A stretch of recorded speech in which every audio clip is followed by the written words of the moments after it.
a training course at the Charlotte, North Carolina, headquarters of Hissho Sushi, which franchises more than 1,100 sushi counter and grocery stores nationwide.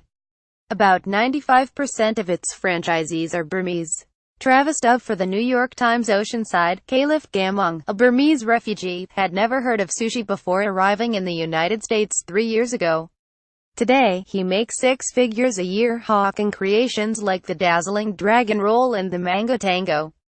Over 2 years, Mr. Ong, who never finished high school and is still working on his English, went from running one grocery store sushi counter to 3. Along the way, he saved enough for a $700,000 house and trained 10 fellow Burmese to follow in his footsteps. "I came true with my American dream," said Mr. Ong, 38, standing behind his sushi display inside a supermarket in this Southern California town.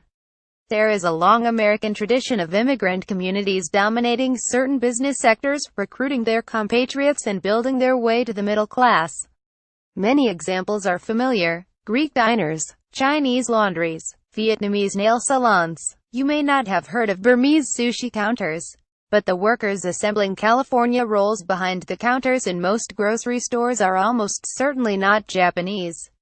Many are refugees from Myanmar, the Southeast Asian country formerly known as Burma, where civil conflicts have over the years displaced hundreds of thousands of people of various ethnic minorities, like the Chin, the Kachin, the Karen and most recently the Rohingya.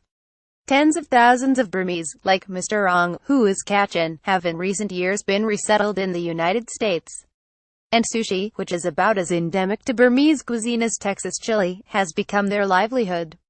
Philip Mong, the chief executive of Hissho, at his desk.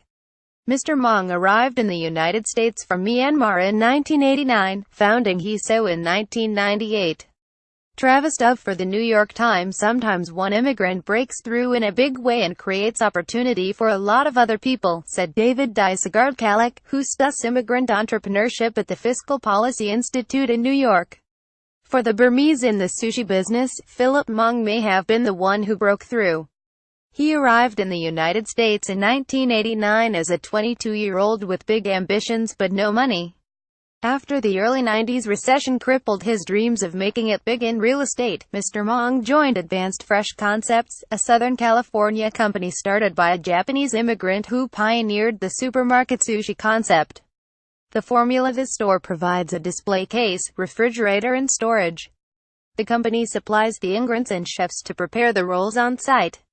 After a few years running Advanced Fresh stations, Mr. Mong struck out on his own, betting on untapped markets.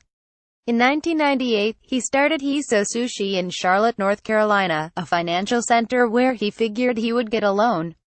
But Hissho, which means certain victory in Japanese, was no easy win. Banks shunned him. He borrowed $100,000 from friends and family, and maxed out his credit cards. To save money, he slept in his car when he traveled from retailer to retailer pitching the idea of fresh sushi inside their supermarkets, next to deli salads or cupcakes. It was a tough sell. "Sushi give me a break," he recalled being told. Americans like pizza and fried chicken, but he gradually won over some independent grocers, and by 2001 had sushi bars in 15 stores in Midwestern and Southern states, ringing up $2.5 million in sales. Ed Zinat, in white, leads a training class. Franchisees must commit $10,000 in startup capital and complete a 12-week course. Travis Dove for the New York Times. Hissho grew as the number of Burmese settling in the United States jumped more than tenfold, to about 1,300 in 2004 from just 113 2 years earlier. They had fled bloody clashes that for decades pitted the national armed forces against ethnic groups in rural areas fighting for self-determination. In 2007, arrivals rocketed to 14,225 as refugees parked in Malaysia and Thailand were approved for resettlement in the United States. Hissho swept up many of the newcomers as it expanded. It turned the counters over to the workers once they gained expertise, with the company in the supermarket receiving a cut of the sales. It was all by word of mouth, Mr. Mong said of how he attracted workers from Myanmar. Today, Hissho has counters in more than 1,100 locations in 41 states, including in national chains like Kroger, university food halls and medical plazas. Mr. Mong project sales will surpass $140 million this year. About 95% of Mr. Mong's franchisees, like Mr. Ong in Southern California, are Burmese. They must commit $10,000 in startup capital and complete a 12-week course at the Hissho headquarters before taking over a sushi counter.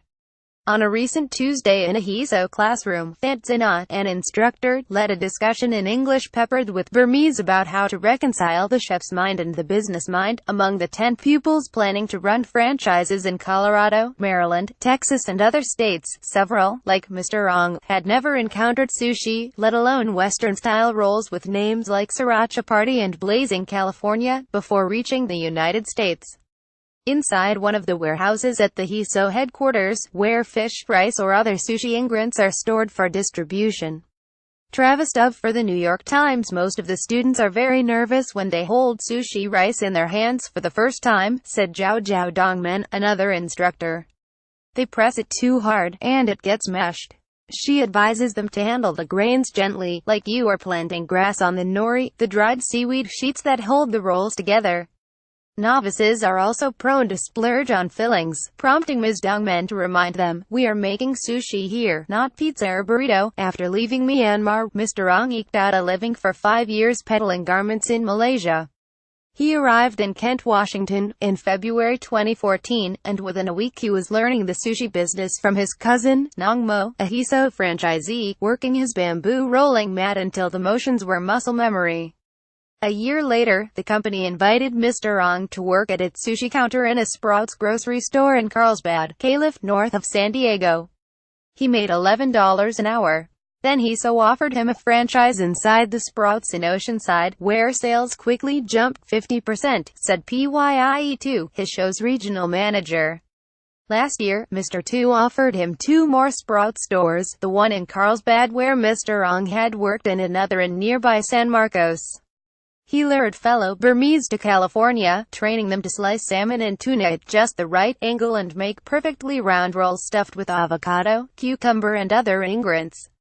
Every one of Mr. Ong's Burmese protégés has become a franchisee. Many customers assume that the sushi they are buying is prepared by Japanese chefs, Mr. Ong said, adding that he always tells them the truth if they ask. High quality for value matters much more to them, he said. From his 3 counters, Mr. Ong nets $17,000 a month. A few months ago, his high school sweetheart arrived in the United States, and she promptly began working at his Carlsbad counter. They plan to marry soon and start a family. His only challenge is that all the time I am training new people, he said. Because when Burmese know sushi, they want their own store.